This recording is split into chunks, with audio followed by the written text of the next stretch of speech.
Vous comprenez? Donc, la qualité, c'est plus affaire de contrôle. On ne contrôle plus, mais on va dans le management. C'est-à-dire qu'on manage tout le système, depuis même le fonctionnement de toute l'entreprise. Il faut manager ça. C'est là que nous sommes aujourd'hui. On parle du management de la qualité. Ce n'est plus inspection, ce n'est plus contrôle qualité. Même assurance qualité, on a dépassé. On est dans le management qualité. Le gars vient te voir dans BTP. On dit, bon, nous sommes les agents de la cible. On cherche un promoteur pour nous construire 500 villas. Voilà. Est-ce que tu as la capacité de nous construire 500 villas? Ils veulent être sûrs parce qu'ils vont signer un contrat avec toi. Pas avoir de délai là, être pas. Donc, on va faire. Quelles sont les normes que tu as? Voilà, pour voir si tu es bien organisé, que tu as une capacité, l'entreprise, les employés sont bien payés, tout est bien dedans. Il faut qu'ils soient rassurés. On va les fouiller. On va faire. On va dire qu'on envoie les papiers. On dit, il est certifié. Le certificat, on ne donne pas ça à n'importe qui. S'il est vraiment certifié, c'est que vraiment c'est une entreprise sérieuse. Donc, ok, on est rassuré. Quelle est ta capacité? Voilà, on regarde ton compte, ton temps de compte. Lui là, on peut lui faire confiance. On peut faire notre travail. C'est ça. C'est pourquoi nous aussi, à bien, on n'a pas l'argent. Mais souvent même, on peut de louer voiture, puis on est obligé d'aller chercher des voitures. Tu as un Congo, bien quelque chose comme ça. Tu n'as pas venu en compteur. Tu descends un compteur, je suis tout ça. Mais lui là, mais c'est lui qui peut faire mon travail. Il va bien te recevoir. Dès que tu tournes le dos, on dit, quelque part. Donc vous comprenez? Donc c'est ça. Donc le client aujourd'hui, il est exigeant. Donc l'entreprise doit être à un certain niveau. Donc c'est pourquoi quand il disait, qu'est-ce que tu as dit et puis il dit, il n'était pas d'accord. Les entreprises, qualité avec les entreprises.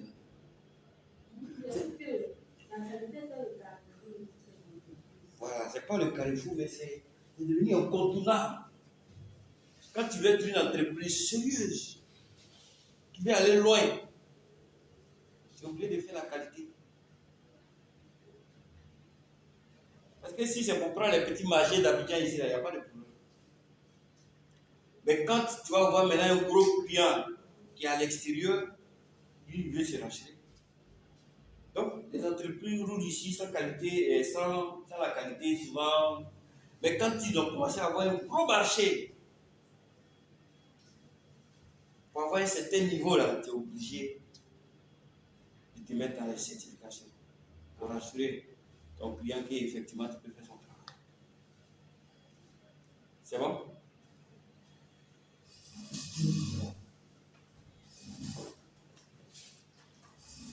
Donc, c'est ce qu'on avait vu la semaine passée.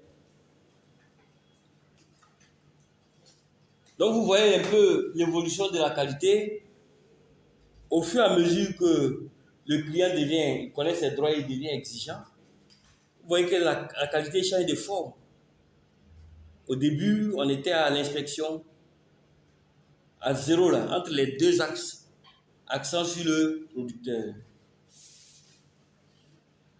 Chose, comme on l'appelle. Là, il n'y a même pas, il n'y a rien. C'est-à-dire qu'on veut seulement que le produit soit là. Mais après, ils ont commencé à faire les inspections.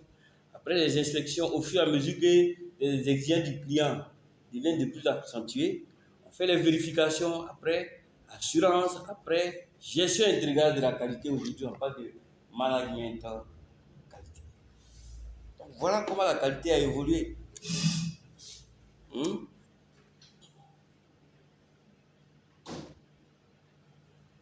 Donc, on a parlé aussi des enjeux de la qualité. Donc, aujourd'hui, la qualité intervient dans pratiquement tous les domaines. Tous les domaines. Voilà. Donc, on a vu un certain nombre de concepts fondamentaux de la qualité. Voilà, selon la norme ISO 9000. Donc, il y a la qualité elle-même. Il faut connaître la qualité, la définition, comprendre ce que c'est que la qualité. Le système de management de la qualité, c'est quoi? Le contexte de l'organisme. On a parlé du contexte de l'organisme, c'est quoi? Le contexte de l'organisme, c'est quoi?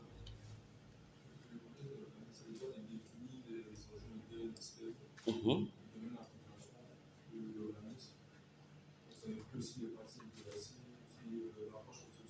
Mhm. Ok. Quelqu'un d'autre?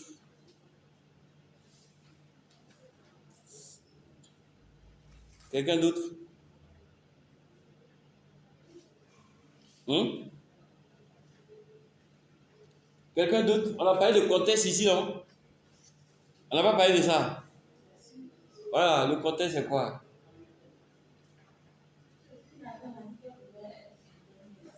C'était quoi?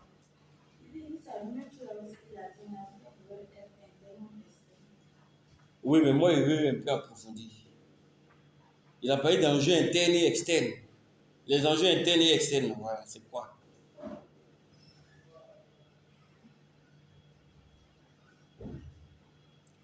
Les enjeux internes et externes.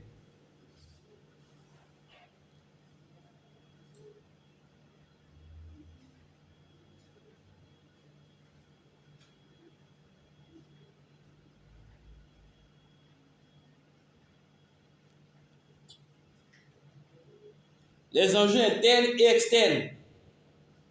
On a vu ça, non? Hein? Ok. Non, il faut dire de façon brève. Enjeu externe, c'est quoi?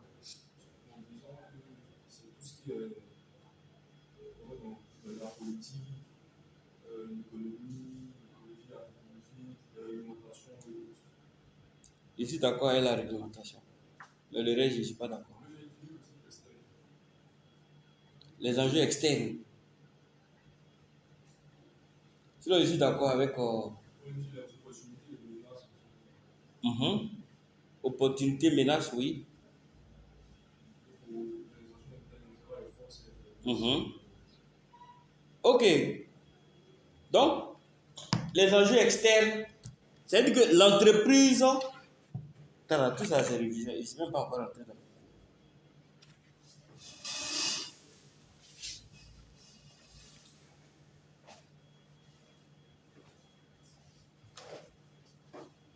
Donc, vous avez votre entreprise ici.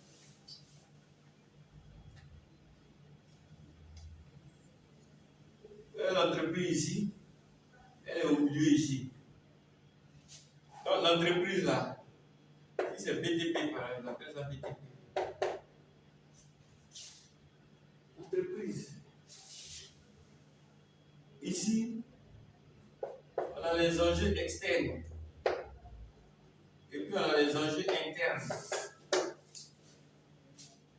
Donc, ici, ça c'est le fonctionnement interne de l'entreprise. Et l'environnement externe dans lequel évolue l'entreprise. Donc, ici, à l'extérieur, il y a quoi? Il y a les lois du pays. Voilà.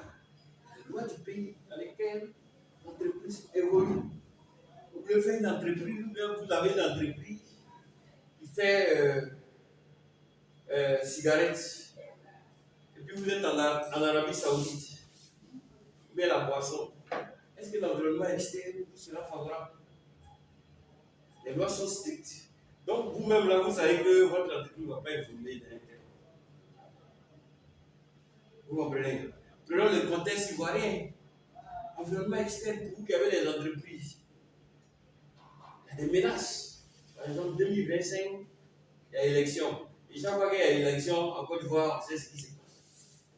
Donc toi déjà, il y a une menace. En 2025, il peut y avoir des menaces. Maintenant, vous qui êtes dans le domaine, actuellement, le BTP, c'est une des activités qui marche le plus en Côte d'Ivoire. Donc ça, c'est un environnement qui vous est favorable aujourd'hui. Donc ça, c'est du point de vue extérieur. Maintenant, en interne, comme il a dit, les forces et les faiblesses. Est-ce que tous les fins de mois, on paye les salaires?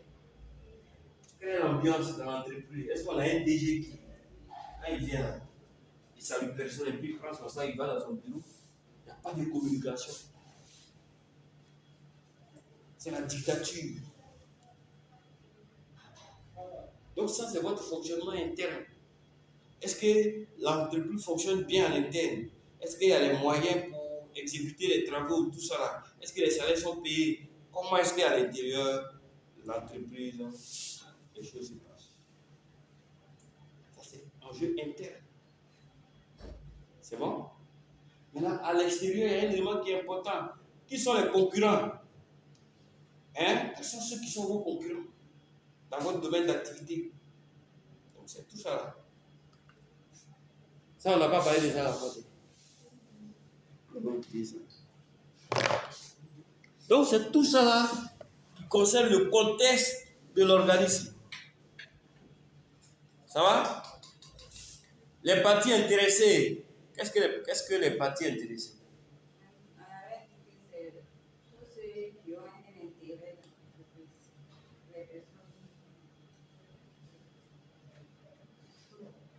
Bon, l'idée hier, oui. C'est quoi? Non, la définition d'abord. Partie intéressée. Oui.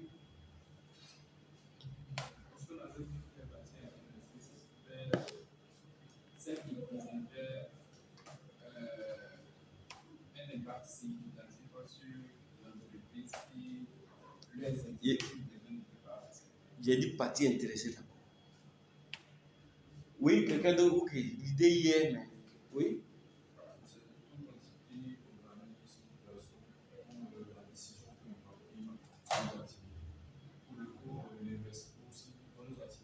Ok, donc les parties intéressées, c'est tous ceux qui ont un intérêt avec l'entreprise.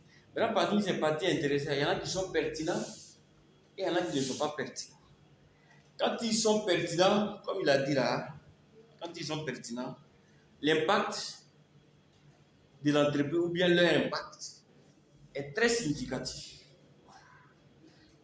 Donc, par exemple, le client, c'est une partie intéressée pertinente. Parce que s'il n'y a pas de client, si le client dit qu'il ne prend plus ton produit, là, tu ne vas pas gagner l'argent. Comment tu vas faire face à tes factures? Tu ne veux pas payer ton personnel, tu ne veux pas payer tes charges. Tu vas faire comment? Tu vas fermer ton entreprise. Le fournisseur, moi je suis dans le BTP. Oui, ici dans pipeline, tout ça. C'est quelqu'un qui nous fournit les tuyaux. C'est ça, non? C'est quelqu'un qui nous fournit, non? Et puis le fournisseur dit qu'il ne peut plus me donner les tuyaux.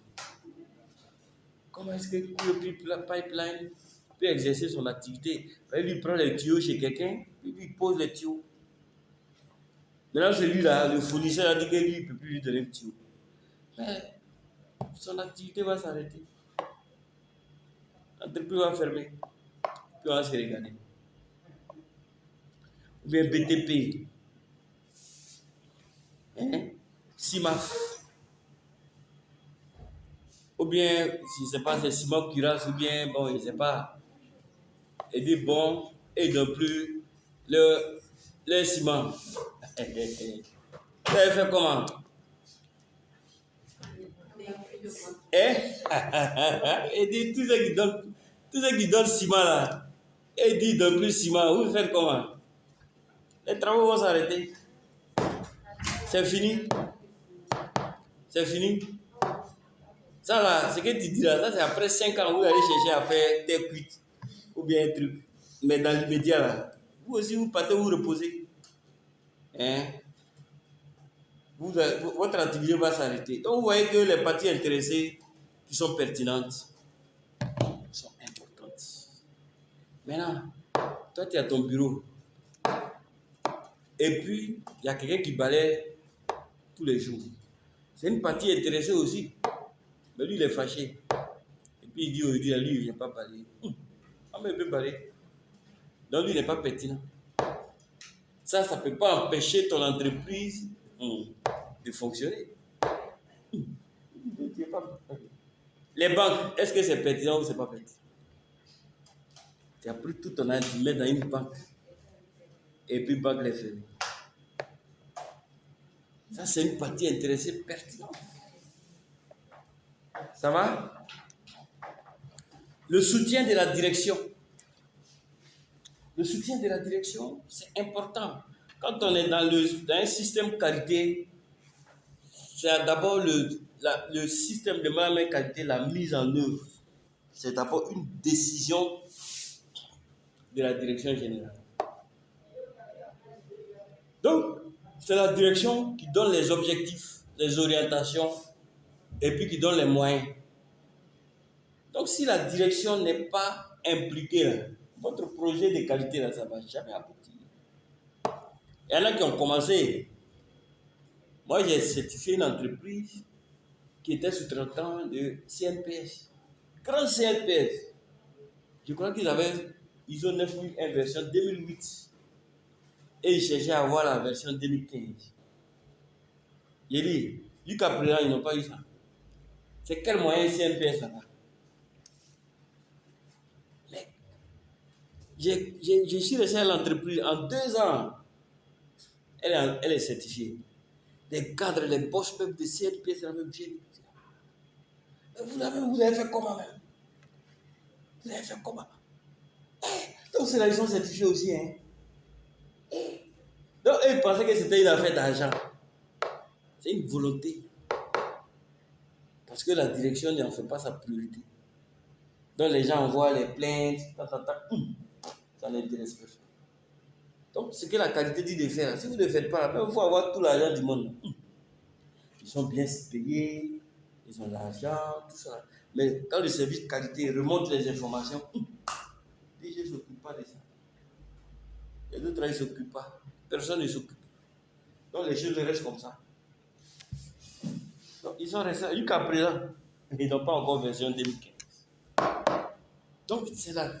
Or, si la direction s'est pris pour dire, bon, on fait réunion, je vous demande de vous impliquer. Et moi-même, je suis là pour veiller sur le système. Quand ça ne va pas, je suis là, on va travailler. Là, une fois que chacun va se mettre en ordre. Donc, c'est le soutien de la direction, l'implication de la direction, qui fait qu'un système qualité. Donc, ça aussi, on avait vu ça.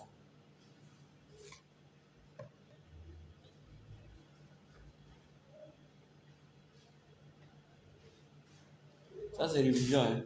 Comme vous n'étiez pas là. Ok. On a vu les principes de la qualité. Allez, on a vu les principes.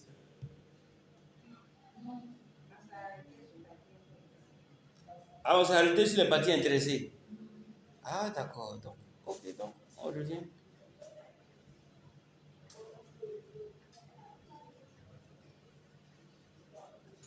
Ok.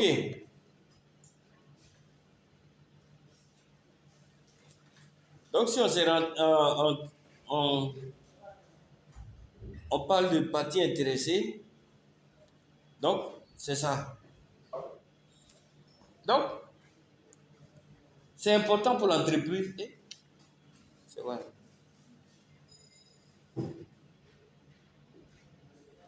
C'est important pour l'entreprise de prendre en compte tout ce que les parties intéressées disent. Je vous ai dit tout à l'heure que ces parties intéressées là, si ces parties intéressées, leurs activités peuvent impacter sur le fonctionnement de l'entreprise. Voilà.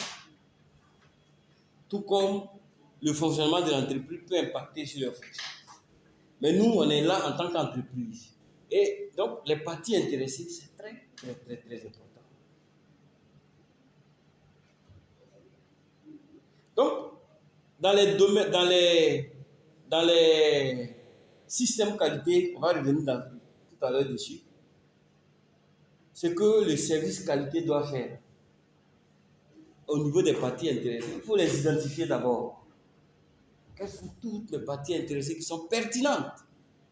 Donc, tu vas faire la liste de toutes les parties intéressées. Et puis, deuxième chose, tu vas identifier leurs besoins et leurs attentes. Pour voir si c'est pris en compte ou si c'est pas pris en compte. C'est bon? Voilà, au service qualité, voilà ce qu'on fait. Mais ça, on va revenir dessus.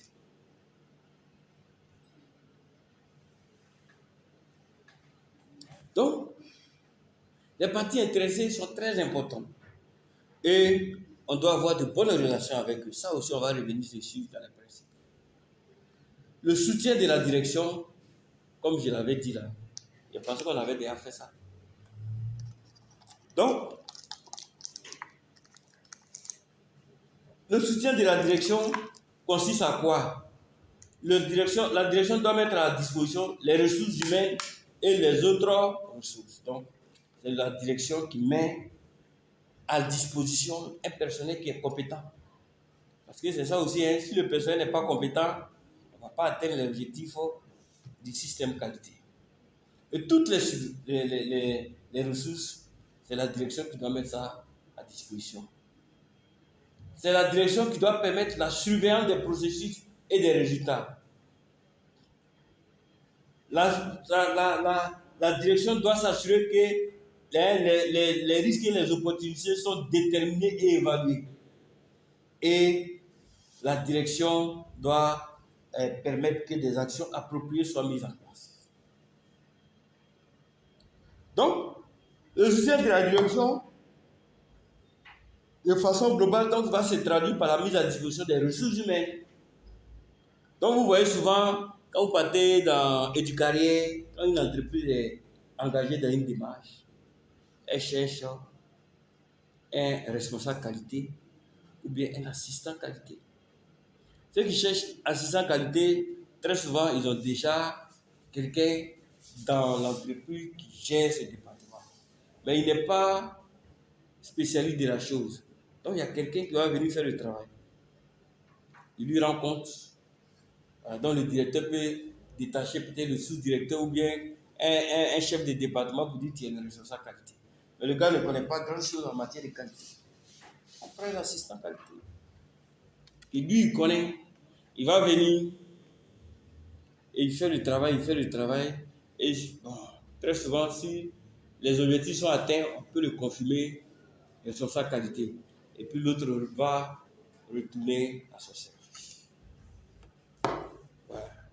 Maintenant, il y en a qui n'ont pas grand moyen. Ils vont prendre l'assistant qualité. Voilà. Ça veut dire que quelqu'un, on va prendre l'assistant qualité un peu, on le gère un peu. Voilà. Et puis après, quand ça va aller, il a eu son poste comme ça. Donc voilà. Donc c'est comme ça que ça se passe dans les entreprises. Voilà.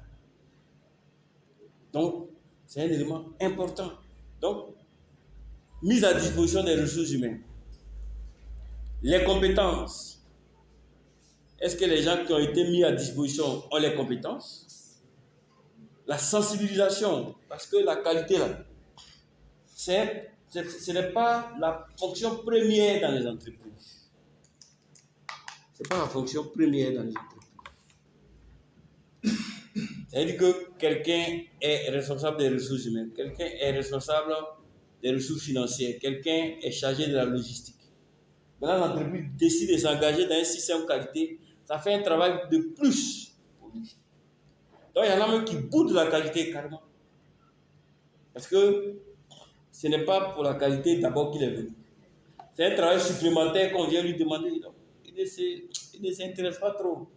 Donc, il faut les sensibiliser pour leur demander qu'est-ce que l'entreprise gagne, qu'est-ce que lui-même il gagne dans cette affaire. Quand il comprend tout ça là, il s'engage plus et puis on peut avancer.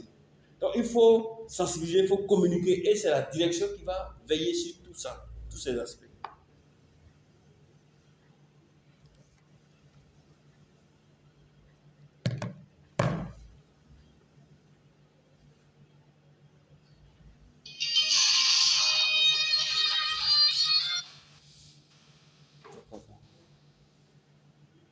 Allô?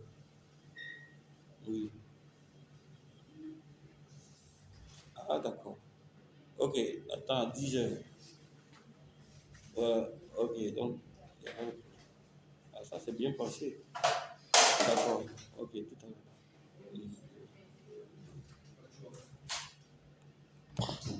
Donc, vous voyez, donc, dans le système qualité, on va voir ça tout à l'heure, le personnel est très Très, très. Donc, les performances de l'organisme dépendent de la façon dont se comporte le personnel au sein du système dans lequel il travaille. Donc, l'implication et l'adhésion du personnel, c'est très, très, très important. On reviendra dessus tout ça. Donc, les compétences, comme on l'a dit là. Donc, quand les entreprises comprennent où on s'en va là, ils sont plus engagés. Donc, il faut leur dire, qualité où on est là, voilà ce que l'entreprise, si on est certifié, voilà ce que l'entreprise va gagner. Toi-même, en tant qu'employé là, tu vas gagner. Si tu n'as pas fait ça là, ils vont faire semblant. Ils ne vont pas s'impliquer. Hein. Donc souvent les gens, ils les blaguent et puis on met au moins 10 000, 15 000, 20 000 francs sur les salaire. Ils sont contents, ils sont vraiment engagés. Voilà. Il y en a même qui vont au-delà, ils peuvent donner plus que ça. Pour juste leur permettre de s'impliquer. Donc, ça c'est la direction qui doit faire ce management. Sensibilisation. Donc j'ai parlé de ça, il faut sensibiliser. Communication, il faut communiquer. On communique en interne, on communique à l'externe. Voilà. Donc, on va voir les principes du management de la qualité. Accordez-moi juste une minute. C'est bon le rythme? Ça va?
le moins, toi, c'est ça va. Ça va, oui. Dieu va se faire. Dieu va se faire. Dieu va se faire. Ok. Ça, c'est un de vos devanciers. Il m'a envoyé ce beau cadeau là. Il devait être à ma femme. Quand il a fini, j'ai trouvé, il y avait un projet à moi et je l'ai mis ici. Il est resté 2 ans. En tout cas, ça va. Donc, ok, donc on va voir les principes du management. Mais ça, ils ont déjà triché le cas. Donc, il y a combien de principes?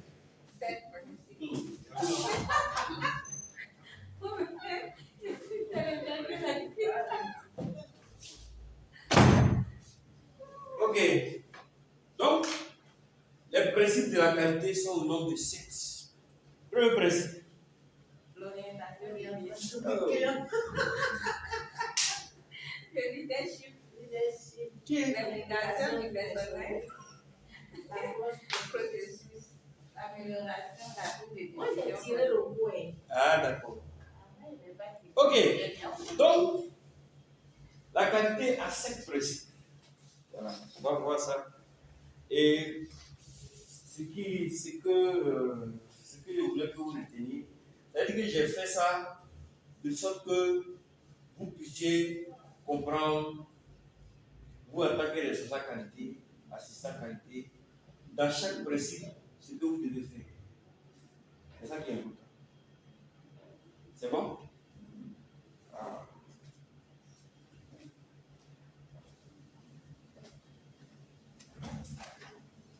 C'est bon? Ok.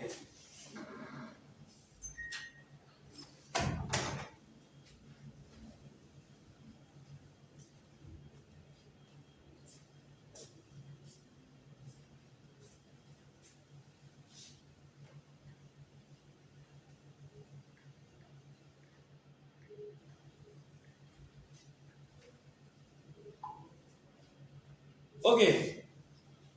Donc, 7 principes: orientation client, leadership, implication du personnel, approche processus, amélioration, prise de décision fondée sur les preuves, management des relations avec les parties intéressées. Donc, quand vous allez voir l'ISO 9001, j'espère qu'ils vont bien développer ça. Vous voyez, souvent, dans les écoles, les gens viennent, ils lisent la norme et puis ils commentent. C'est ce que les gens font souvent. Voilà. Mais ça, j'ai essayé de développer un peu pour que vous voyez. Donc, l'orientation client. Le principal objectif du management de la qualité est de satisfaire les gens des clients et de s'efforcer d'aller au-devant de leurs attentes. Donc, ça veut dire quoi? Quand on dit orientation, simplement, quand vous entendez orientation client, ça veut dire quoi?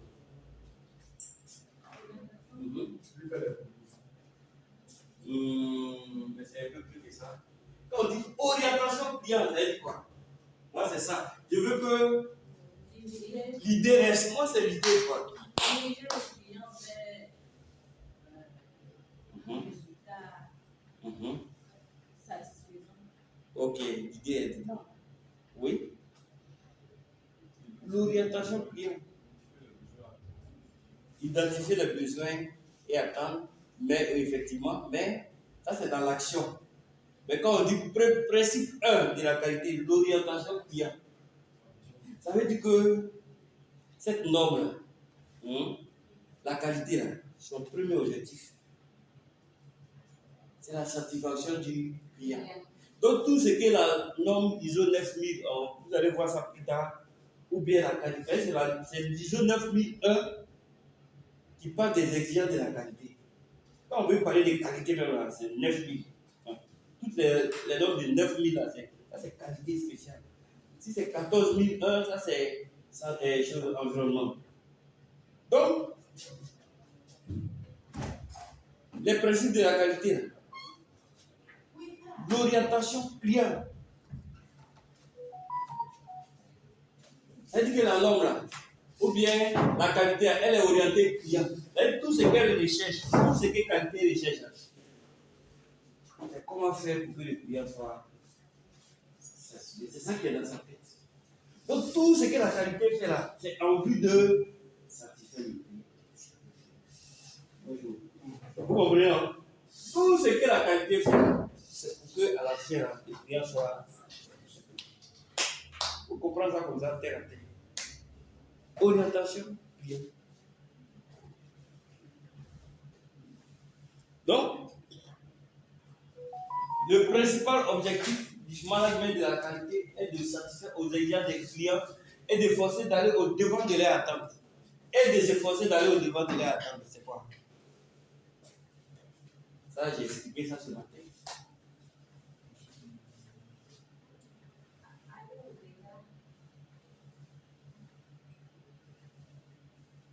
Et de se forcer d'aller au-delà de leurs attentes. Je vous ai expliqué ça bien ce matin. Quand j'ai pris l'exemple de voitures, de maisons, de ceci, on dit l'objectif principal, le principal objectif du management de la qualité est de satisfaire aux exigences des clients et de s'efforcer d'aller au devant de leurs attentes. Donc c'est pour le futur. C'est-à-dire que tu vas satisfaire les besoins. Il y a un cahier de charges qui te donne. Je veux que mon produit, mon service soit comme ça. Donc, actuellement, ça c'est son attente. Son besoin, ça, c'est l'attente. Je veux une maison de 4 pièces, avec une grosse véranda, avec tuile en haut. Ça, c'est ce que vous avez signé actuellement, c'est ce qu'il fait. Mais pendant qu'il te donne, tu fais ça, tu te dis comment demain, tu vas encore mieux me satisfaire. Aujourd'hui, Hyundai, Peugeot, Mercedes, BMW, toutes des voitures avec full option. Il y a tout dedans. Donc demain, ils réfléchissent. Ils veulent aller au-delà des attentes de leurs clients. Ils vont donner des voitures qui sont intelligentes. Il y a des voitures, dès que tu t'approches, même la couleur la change. Voilà. Ou bien ça devient comme caméléon. C'est-à-dire qu'en fonction de l'environnement, ça prend une autre forme. Ils réfléchissent à tout ça. Là. Donc, au-delà, c'est forcé d'aller au-delà des attentes. Ça veut dire que c'est encore satisfaire plus de clients. Tu le satisfais aujourd'hui, mais il faut aller au-delà. C'est ce qu'on veut dire. Qui n'a pas compris? Ça va? Donc, pendant que tu es en train de satisfaire, tu utilises ses besoins futurs. Et ça, c'est ça qui fait la force des entreprises. Ça fait vraiment la force des entreprises. Ça, il y a des entreprises aujourd'hui qui sont plus puissantes que les États. Quand il prend les entreprises de Elon Musk, ce sont des entreprises qui sont plus puissantes que des États. Quand il y a eu la guerre en Ukraine, quand Zelensky a voulu lui parler mal, il dit bon, il y a les Starlink. Bon, tu vas payer maintenant. La chaîne des parents. Vous voyez, donc les entreprises, c'est ça qui fait leur force. Les États ne peuvent pas faire ces gens de trucs. Les entreprises vont réfléchir. Il y a des gens qui sont là spécialement, ils sont payés et puis ils réfléchissent. Comment est-ce qu'on va satisfaire? Et dans le domaine des téléphones, vous voyez, à chaque 2 mois, on change une petite fonction dedans. Hein. C'est un petit truc. Puis on dit Galaxy A6, bien de temps. Et puis on double le prix et vous êtes prêt à payer. Ouais. Donc c'est ça. Donc, qu'est-ce que la norme dit? La direction doit démontrer son leadership et son engagement relatif à l'orientation en s'assurant que les exigences du client ainsi que les exigences légales et réglementaires sont déterminées, comprises et satisfaites. Donc, il faut s'assurer que les exigences des clients ainsi que les exigences légales et les exigences réglementaires sont déterminées, comprises et satisfaites en permanence. Au niveau même des risques et des opportunités, il faut même identifier tout ce qui est risque et opportunité qui peut empêcher de satisfaire les...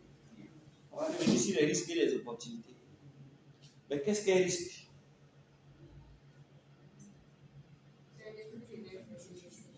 L'effet de l'incertitude, mais ça c'est faible. C'est bon, mais en qualité là, il faut aller au-delà. C'est l'effet de l'incertitude. Le risque c'est quoi? Ici on parle plus de risque management. Voilà, sur les objectifs. Donc le risque c'est tout ce qui peut empêcher d'atteindre les objectifs. Et les opportunités c'est quoi?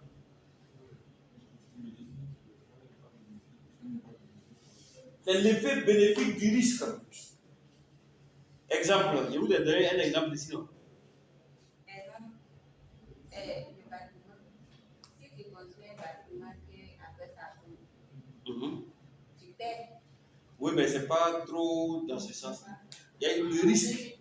À partir du risque, on peut tirer l'opportunité. On peut dire que, par exemple, 2020 et 2025, il y aura élection. Bon, tu as un projet et puis il y a des gens qui veulent investir dans ce projet. Bon, ils vont étudier tous les paramètres. Bon, si j'investis et puis en 2015, on me dit que. Et puis 2025, on me dit que, bon, il y a une crise. Mais c'est pas trop clair. C'est pas trop C'est clair. mon numéro. Dans le cas de quand il y a une crise dans un pays, la plupart des banques prennent la peine de fermer et d'autres prennent le risque de rester ouverts. Pour que ceux qui ont peut-être des cartes visa puissent venir retirer chez eux. Mais ils prennent le risque de rester. Mais après que la situation devient régulière dans le pays, la majorité, bon, certaines personnes qui étaient de notre banque viendront dans cette nouvelle banque sous prétexte que lorsqu'il y a une crise, elle sera toujours là. Voilà. Donc ça reste une opportunité pour la banque. Ok. En fait. Voilà. Ça, c'est... Voilà.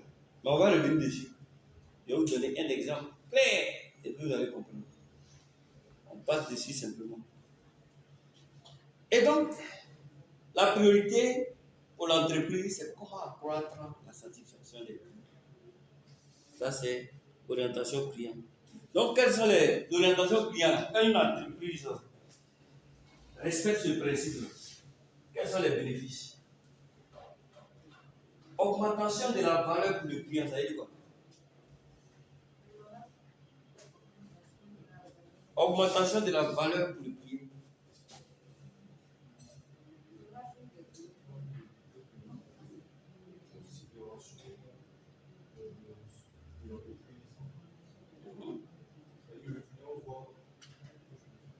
Oui, tu es sûr là. Augmentation de la valeur pour le client. À 15, on va prendre une pause. Puis on va reprendre la même.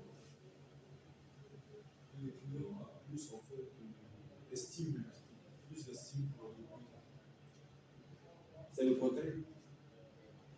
Augmentation de la valeur.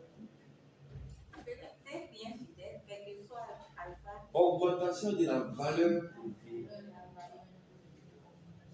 Le client, quand il voit qu'on a pris en compte ses besoins et attentes, il se sent valorisé. Par rapport à cette entreprise-là, il voit que sa cote, sa valeur augmente. Il dit que on le prend au sérieux. Qu'est-ce que ça veut dire? Il se sent valorisé.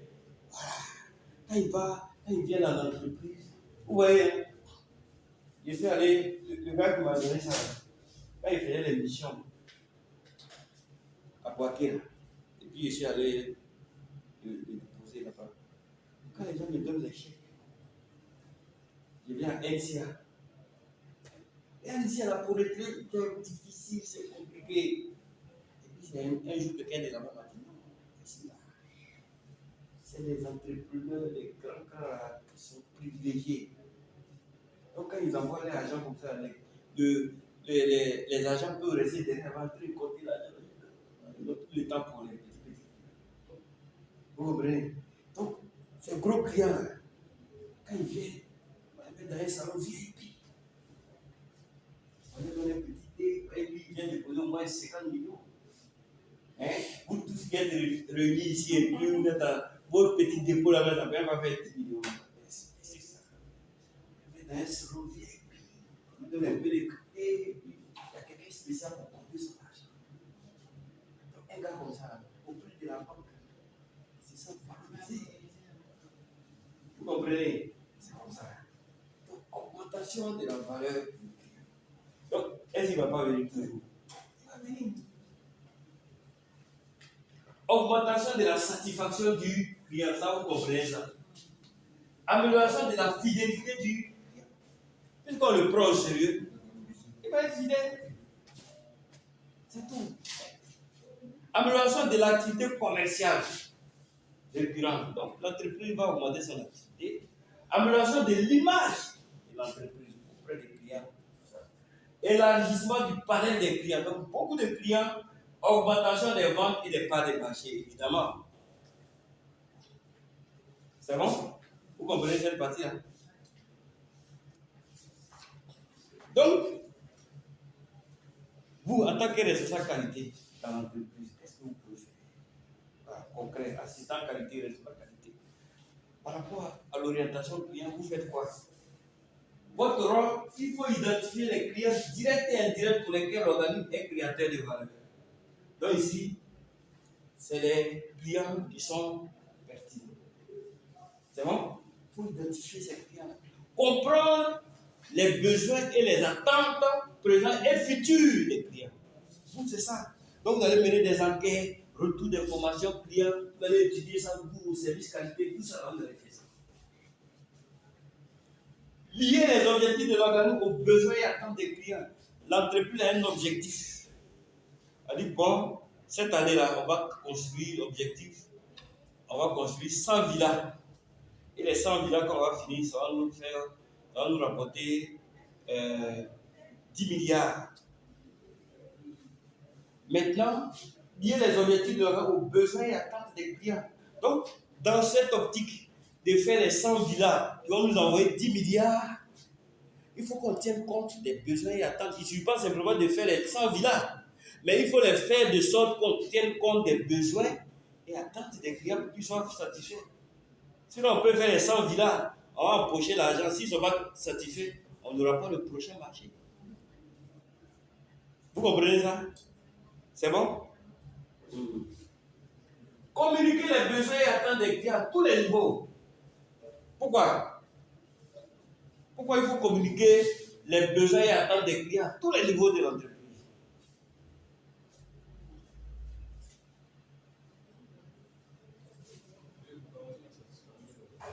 Pour faire quoi? Oui, mais de façon concrète. Oui? Oui, mais de façon opérationnelle. Pourquoi? C'est pour être plus crédible. Mais on dit communiquer les besoins et attentes des clients à tous les niveaux de l'organisme. Vous, je prends un exemple simple. Le client dit, bon, je veux 100 villas. Et il a bien insisté quand il vous a rencontré dans son bureau pour dire, monsieur, je vais signer votre chèque. Je veux mes 100 villas et je veux que les villas soient comme ça. Dans son cahier des charges, tout. J'insiste. Si c'est le paiement, je n'ai pas de problème, je vais payer votre chèque. Donnez-moi mes villas telles que je les veux et dans le délai. Vous sortez de son bureau, vous avez l'information, vous allez voir le chef du projet, vous lui dites voilà l'information que j'ai eue. Il dit ok, il n'y a pas de problème. Mais si l'information reste au niveau du responsable du projet, de l'ingénieur ou bien du technicien, est-ce que le travail peut avancer? Il faut que même l'ouvrier soit au parfum de cette information. C'est de ça qu'on veut parler ici. Il faut partager l'information. Parce que le travail que nous avons à faire, on n'a que 2-3 ans pour faire ce travail. Et voilà comment on doit faire. Si tout le monde est au même niveau de... Vous voyez que le travail va avancer. C'est de ça qu'on parle ici. Parce que si tout le monde comprend la chose, parce que les plus petits, on les néglige souvent, mais c'est eux qui font le gros travail. C'est eux qui font le gros travail. Les ouvriers, c'est eux qui sont sur le terrain. Donc, ils savent. Donc, s'ils ont l'information, ils sont vraiment où est que le travail va avancer. Mais si vous, qui êtes l'entrepreneur, avec l'ingénieur, vous avez l'information, ils n'ont pas l'information. Et se disent, oh, peut-être dans un travail de 5 ans ou bien, prenez le temps. Si on a dit, non, on a ce travail-là pour 2 ans, 3 ans. Pour que chacun s'y mette. Tout le monde est au courant, tout le monde est motivé. On va atteindre les objectifs. C'est clair? Planifier, concevoir, développer, produire, fournir, supporter les produits et services de manière à répondre aux besoins et attentes des clients. Donc, on fait des planifications, on fait des conceptions, on développe. Voilà. On va revenir sur ça. Donc, voilà l'action qu'on peut mener à ce niveau. D'autres choses, mesurer, surveiller la satisfaction du client et prendre des mesures appropriées. Comment on peut mesurer, surveiller la satisfaction du client? Voilà. On fait des enquêtes de satisfaction. On analyse les retours d'informations clients. C'est bon? On va déterminer les besoins et attentes des parties intéressées pertinents, susceptibles d'avoir une incidence sur la satisfaction du client. Donc ici, si on est dans le BTP, allô? Bonjour.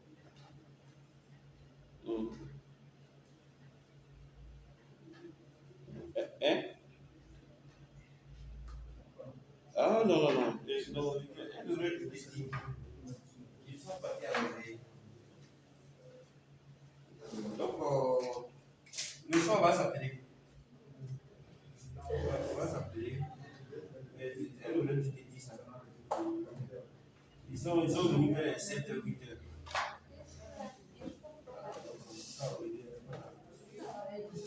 Mais vous avez rendez-vous demain. D'accord, donc demain.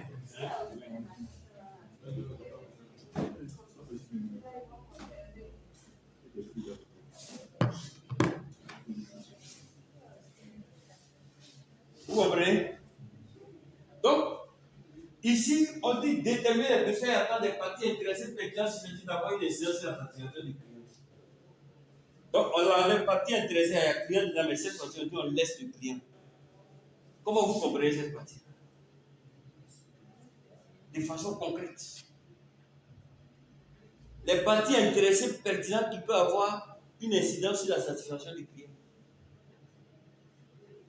Déterminer les besoins et attentes. Donc, je prends toujours BTP. Madame, elle a beaucoup de chances aujourd'hui. Donc, on est dans le BTP. Le client est celui qui a commandé les 100 villas. Maintenant, toi, à part le client, quelle est la partie intéressée pertinente? Le fournisseur de ciment. Mais toi, tu prends ciment et puis tu ne payes pas. Hein? Fais tout ça là. Ça, branquer tout ça là. Le gars t'a donné la cote de au moins 300 millions. Et puis toi, tu mets ça et puis tu prends. Pourtant, tu as signé des contrats avec eux qui disent que chaque 30 jours, tu dois donner l'argent. Et puis toi, tu ne donnes pas. Et puis, ils te fournissent. Mais arrivé un moment là, ils vont couper. Et s'ils coupent, tu n'as plus fer, tu n'as plus béton, tu n'as plus ciment. Ça va avoir un impact sur l'ouvrage. Et est-ce que tu pourras satisfaire? Tu ne peux plus.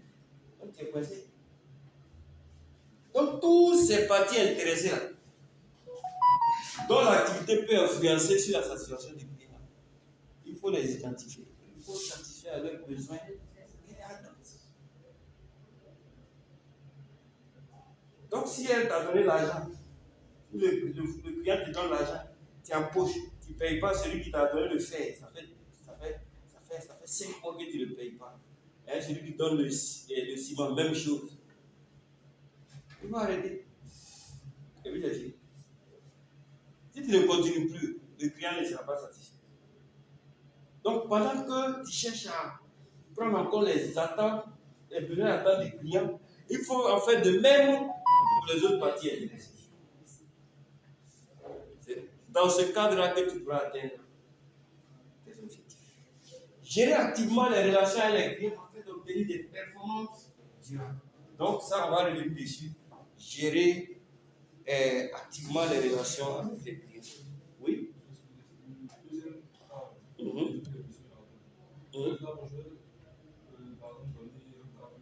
Oui, oui. Oui, fait. Ce point, si la respiration ne s'est pas davantage, c'est pas vraiment possible de faire de satisfaire, de mener, de faire la gestion des parties intéressées. Ce que j'étais à Indonésie, si je prends l'exemple des différentes certifications, il y a peu qui n'est pas à jour. Et lorsqu'on se met les offres, on avait ces retours des formations, on dit que nous, moins certificats ne sont pas à jour. Quand tu me demandes le DG qui sait, mais il veut rien faire concernant ça. Donc ça reste tellement en fait. Je connais le problème, mais la seule solution, c'est que le DG c'est ce qu'on a dit là. Si la direction n'est pas impliquée, on ne peut ça ne peut pas pas avancer. marcher. Donc, toi, tu es tranquille. Ouais, non. Parce qu'il ne va pas, mais comme ça là. C'est pourquoi souvent on fait des mails. Parce que demain, là, si c'est un DG malade, il va dire que c'est à cause de toi. Donc fais un mail pour dire, ah voilà les gens. Maintenant, il va te répondre. Et je suis au courant, mais là, demain, s'il veut te licencier ou bien il veut faire des trucs, il dit, ah, mais moi, je vous ai toujours informé de la situation. Voilà. Donc ça, c'est plus à votre niveau. Vous êtes tranquille, quoi. Voilà. Hein? Ah. Donc tu vois, c'est ça, hein? C'est ça. Donc on va prendre la pause. Leadership. On reprend à 45. Voilà. Donc prenez votre pause.